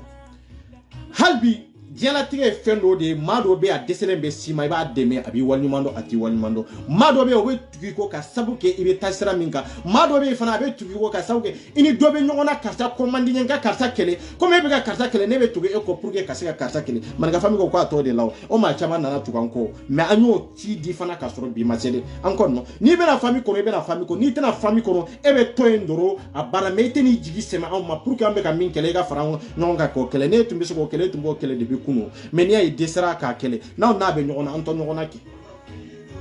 ibanto nyona de c'est ça mamuru fana bora nu taru dogo ma wero kofe pour que kasega kele abe wolola choko jumende la inya be kele fefe na Facebook sans fa donata bora ta karta datura karta madatu abora yoro jume y'u attaqué maninga famille de la y'u attaqué EPR de la y'u attaqué Mali kanubagaw de la y'u attaqué duwawudenw de la awa y'u attaqué hɔrɔnw de la anw bɛ en tant que famille ye maliyɛn den bɛɛ lajɛlen ye mais dɔ kan ni bɔ kan de b'a la parce que an ko jamana an bɛ don jamana jigi kɔrɔ de EPR ko a bɛ don jamanaden bɛɛ de jigi kɔrɔ mais an bɛ don jamanaden bɛɛ jigi kɔrɔ o kɛkun tɛ n'an donna jamanaden bɛɛ jigi kɔrɔ dɔrɔn k'a fɔ ko k'an bɛ jamanaden bɛɛ sama ka na an ka famille kɔnɔ non famille bɛ dépend yɛrɛ ni dusukun de kan quoi n'o yɛrɛ fɔ maa caman bɛ nin dogo an kɔfɛ dɔrɔn an ye maa joli de sauver jɔ b'o kalama dɔw bɛ yen olu tun bɛ ka yɛrɛ de dɔw bɛ yen i tɛ se ka hali dumuni yɛrɛ tobi an y'olu bɛɛ kisi pour que i ka se ka basigi sɔrɔ i ka sigidaw la i ka so kɔnɔnaw na anw de Facebook ye bi anw de Facebook ye anw de liberté di mɔgɔ ma a diyara min ye anw de y'a di a ma diya mɔgɔ min ye anw de y'a kɛ ka sababu kɛ Facebook tun taara otage de la cɛ tun tɛ kuma muso tun tɛ kuma a tun bɛ mɔgɔ damadamaw de bolo o de y'a to bɛɛ tɛ kɛlɛ kana bila bɛɛ la nka bi a bɛ cogo jumɛn de la anw y'an kali an ka jamana de la anw y'an kali an ka hɔrɔnya de la anw y'an kali an ka danbe de la anw y'an kanu an y'an kali an ka association maninka famille de la anw y'an kali EPR de la k'a fɔ ko ni maa ma ko i bɛ dankari jamanadenw na ngalon kan i bɛ dankari jamana musow ma ngalon kan i bɛ dankari jamana cɛw ma ngalon kan an bɛ dankari la a kɛra cogo jumɛn de la a wolola kun jumɛn de la bi a bɛ cogo jumɛn de la a san kelen ɲina de ne b'a fɔ n ka video la don min k'a fɔ ko an ni jɛkulu minnu bɛ ɲɔgɔn na ko n b'u détruire n'o ma kɛ n tɛ halaladen ye a bɛ cogo jumɛn de la a san kelen tun ye kunun de ye le 31 a san kelen tun y'o de ye o de y'a to reste mobilisé kɛlɛ ye feere de awa an tɛ taa an tɛ maci de ni fɛn jumɛn de bɔra ni fɛn ma bɔ dɛ awa a bɛɛ bɛ n bolo yan n tun bɛ se ka bɔ ni fɛn caman ye mais lɛnci ye mun de fɔ non Radio 24 kɛlɛ bɛ kɛ ni kodɔn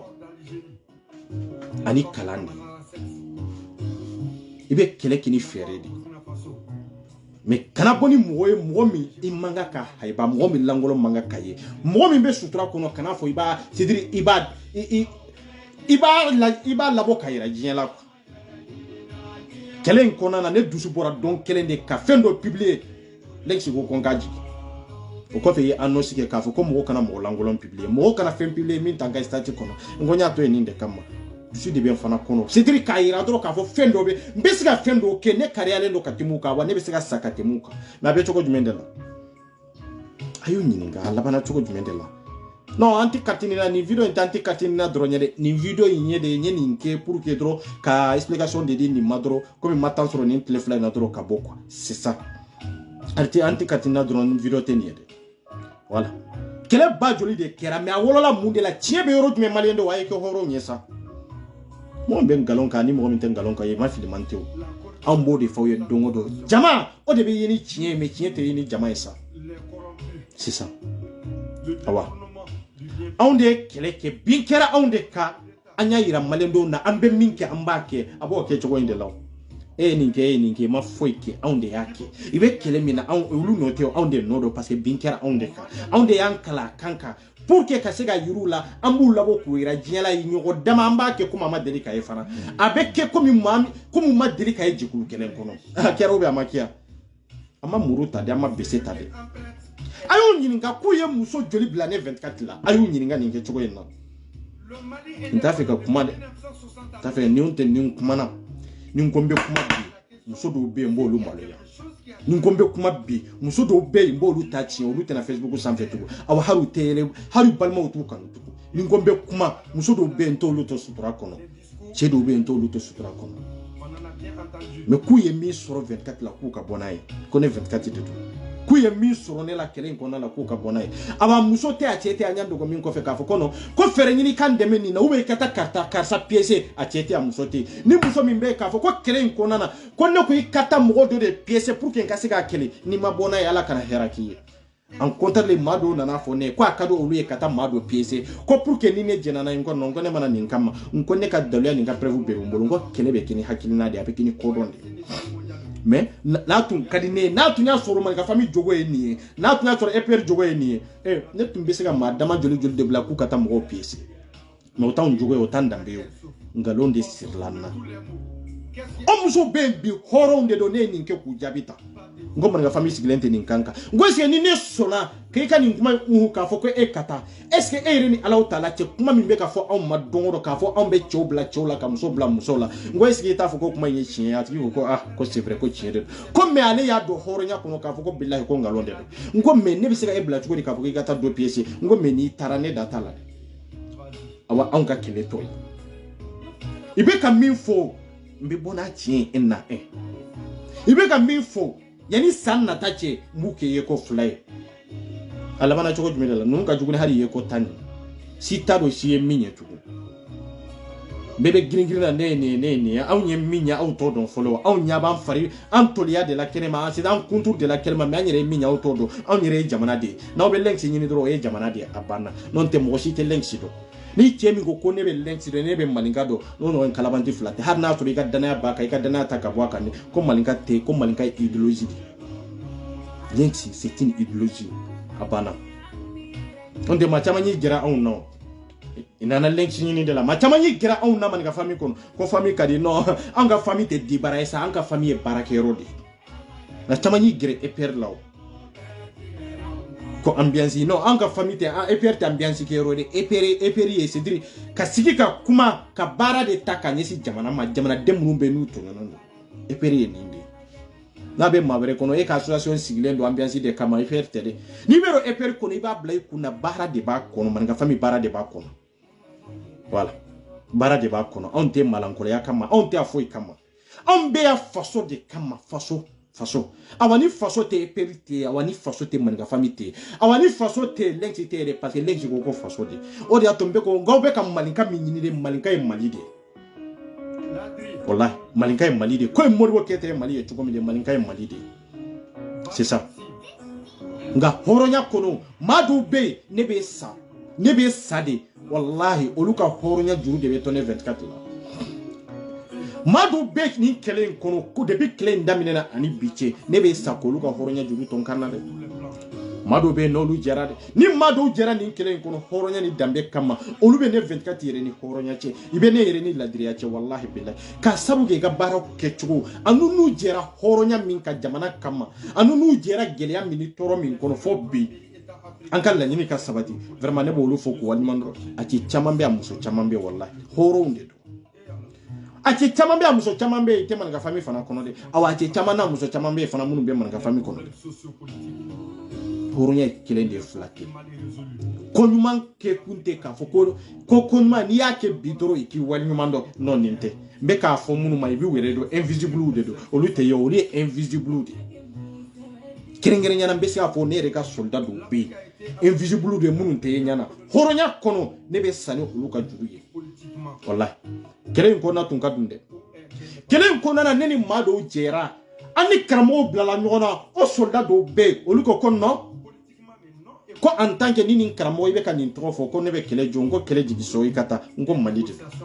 o do tara me horonya bani nyonte o ko fe o do ya tinye ka sagi kana ngono ngo je suis désolé anti ga barake nyongo fe menti kele foka kiyewu parce que kadala haramana ke kele horonya timana ni nyonte me o tayira makana mulu bali ya kanade o tayira fana kan sigi mau kana bo kanka ka subene kankande non man ga fami sigilente ninga ante so jumaya made ambi bonya katandima na nambe so jomaya la wenga londe de voilà ambi jeratike kele bela jele na pour que malika basigi mais ante so jomaya la tie ante so ma muso ni muso mi madala ni ya krobo ambi ira jela de abani che mi madala ambi har ni ya krobo sini ambi blakenema kani yere siga ambi ira jela de koye me koye ko kichogudi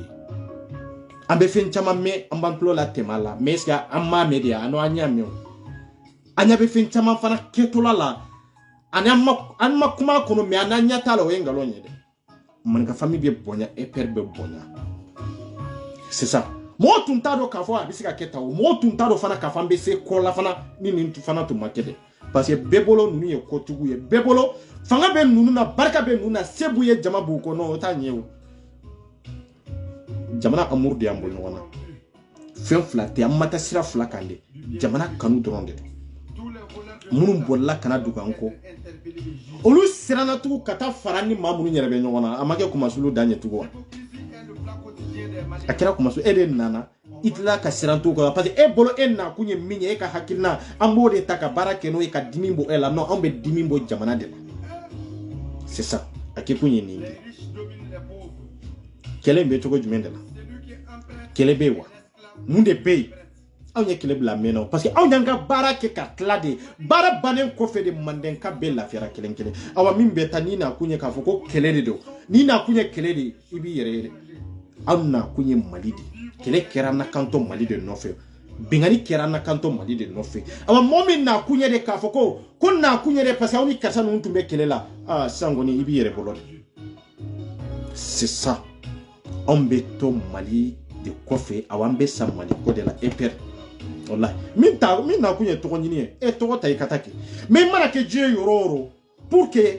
ika kisi on toroma ibe kisi mali de toroma i toro kana se mali ma ika lexi fana ika bonya parce que bebado be de be wuli ka lexi kele me lexi magote mo sila pour que ka kele fe min te yo kele kun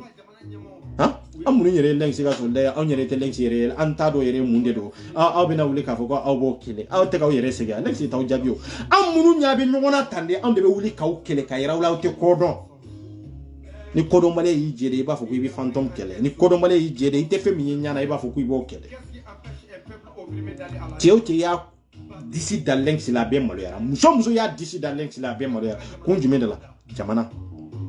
Avec moi ni femme fenye. Jamana de unka toro jamana de unka nyani. Ibe lafia sur le choko jume de la. Basi be sur jamana kono choko jume de la ni jamana koka. Ni ndron de no de morebe ate sarao. Ibe ma de sarao ibe ma mi nyelendo. Abisi ga fo on be sarao. Abisi ga fo fembe di on ma. Abisi ga on piese. Me l'ex.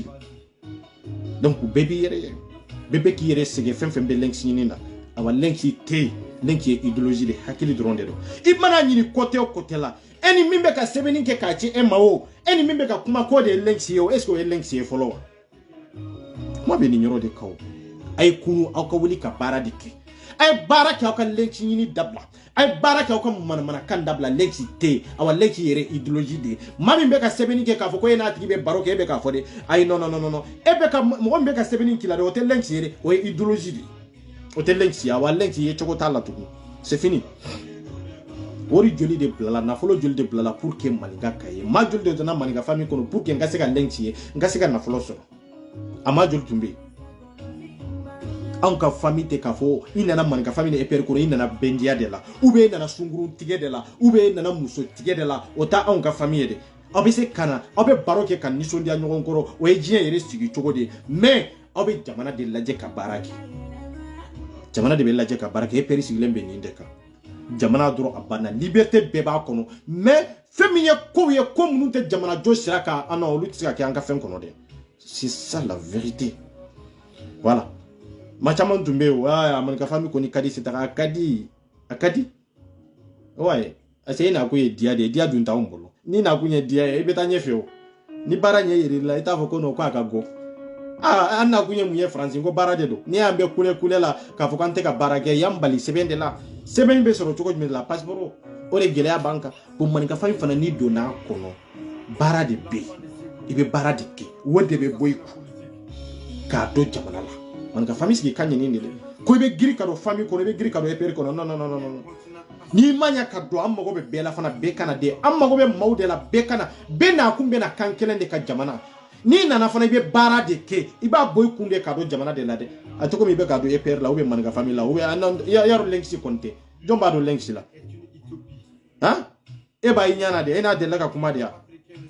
e de la ka inyana non eni idéologie de be ka kuma c'est ça voilà donc lenksi te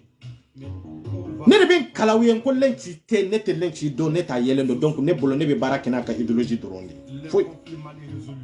aka idéologie doro à part de ça foi te bonne bolo de lenksi ya wa fana de mali de e min bisi manika be rojime John de malinkai e John de malinkai ya to me to me ya to mini hakilna munu ni sira munu ni kuma ka munu yede o de taika barake na o de kan malinkai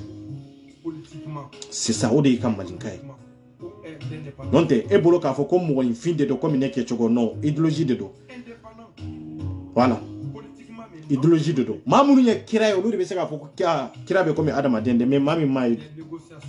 e bo do e be se ka munde fo ningalonte jombe ala ke chogo do machi ala b'a ka dan cogo de la dan cogo min ka d'a ye malinka fana b'a kɛ cogo de la kɛ cogo min ka d'a ye parce que aw ma deli k'a ye i delila ka fɛn min ye i bɛ se k'o de taamasere i bɛ se k'o de misaliya mais i ma deli ka fɛn fɛn ye misaliya t'i bolo o la fo n'i kɛra kalabanti ye donc ye cogo tɛ lɛnsi la ni maa min bɛ baara kɛ n'a ka idéologie ko a bɛ se ka jamana nafa baara kɛ n'a ye a wa lɛnsi y'o de malinka famille y'o de anw farala ɲɔgɔn kan nin de kan an ma fara ɲɔgɔn kan k'a fɔ ko tɔgɔ an ma fara ɲɔgɔn kan k'a fɔ ko jamu an ma fara ɲɔgɔn kan k'a fɔ ko an bɛ taa bi dɔ kan an ma fara ɲɔgɔn kan pour que ka fara ɲɔgɔn kan ka taa dɔ de kɛlɛ an farala ɲɔgɔn kan de k'an ka jamana de difa k'an ka jamana ka hakɛ de ɲini an farala ɲɔgɔn kan nin kan in de kan kamaw ka hakɛ ɲini k'a di malinka famille EPR sigilen bɛ nin de kan min ye tɔgɔ ɲinina ye ka se ni ɲuman ye min na kun ye jamana ye i bisimila an bɛ ku ɲɔgɔn bolo c'est ça la vérité ɲɔgɔn bolo dan de don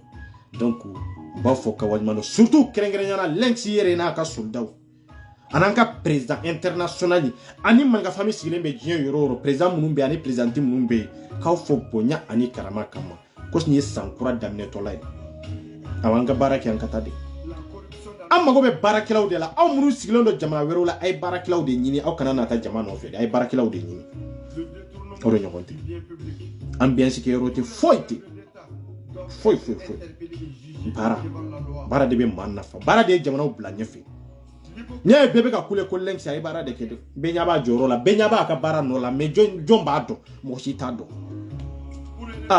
e tugura maa min ka hakilina kɔ e ɲɛ b'o ka baara n'o la e ma deli k'a i ɲɛna e yɛrɛ tɛ feere ɲini e min mɔgɔw ɲɛ bɛ e min na i ka se ka ko kɛ ka tɛmɛ o tigi kan n ka mago b'o de la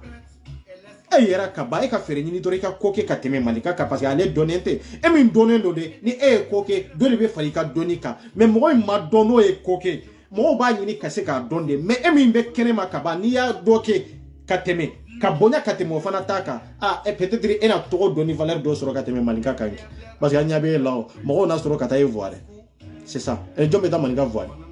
i bɛ taa min a bɛ dugu jumɛn de la a bɛ faransi de a bɛ mali de la a bɛ yɔrɔ jumɛn malinka bɛ diɲɛ cɛ ma a bɛ vi diɲɛ kɔnɔ komi fantôme a bɛ vi diɲɛ kɔnɔ komi jinɛ a bɛ vi diɲɛ kɔnɔ ten komi fiɲɛ a banna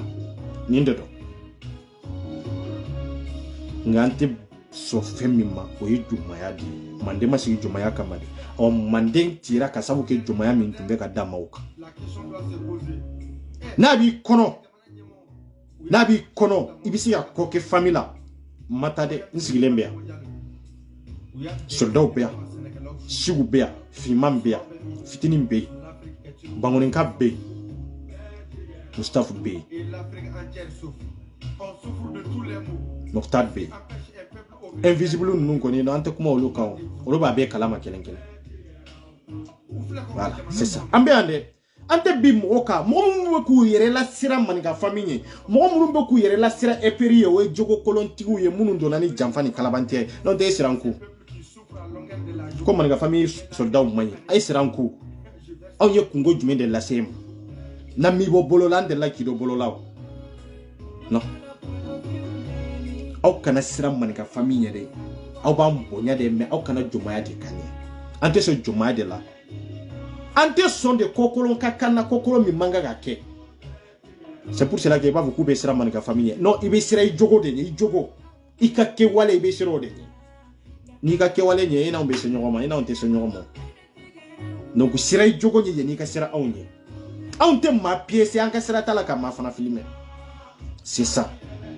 donc n'o jogo kolon b'i la k'a fɔ ko maaw bɛ filmer o kɔrɔ ye e yɛrɛ de b'a fɛ ka maaw filmer o kɔrɔ ye e yɛrɛ de b'a fɛ ka kojugu dabɔ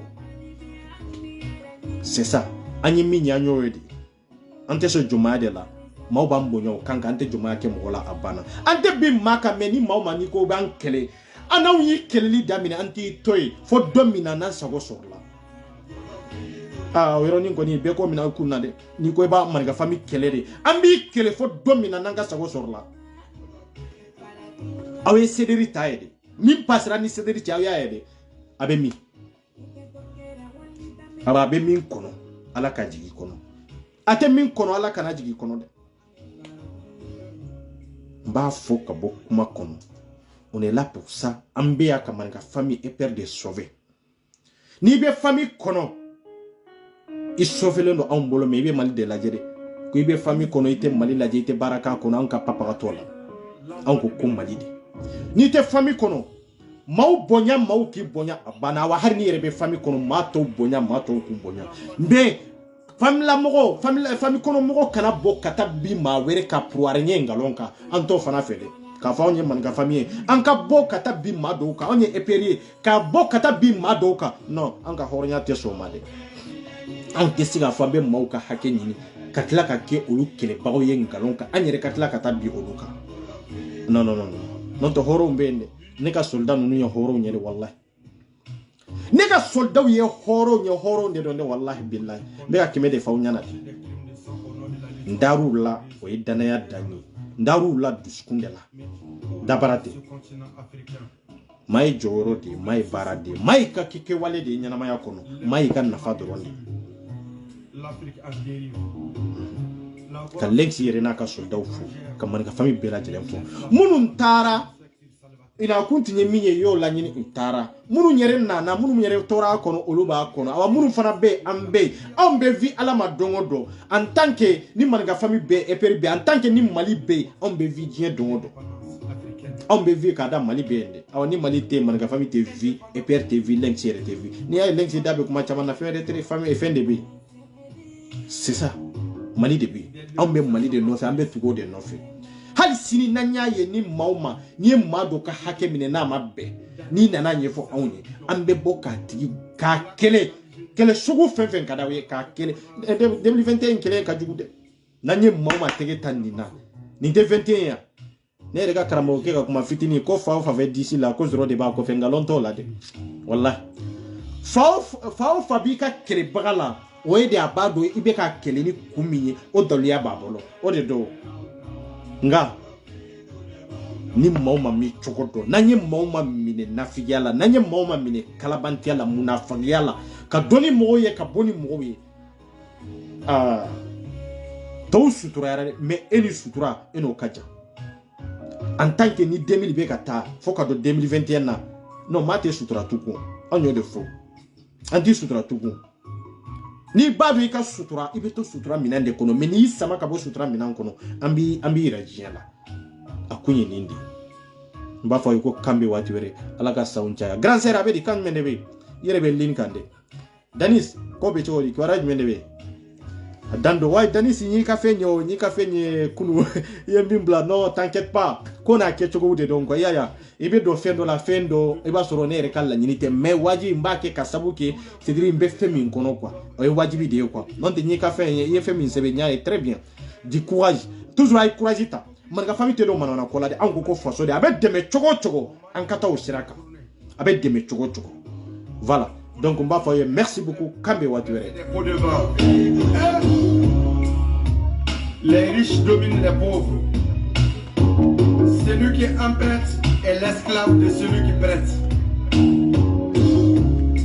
Le Mali est indépendant depuis 1960 à nos jours. Je me pose la question s'il y a quelque chose qui a changé. Nous vivons les mêmes misères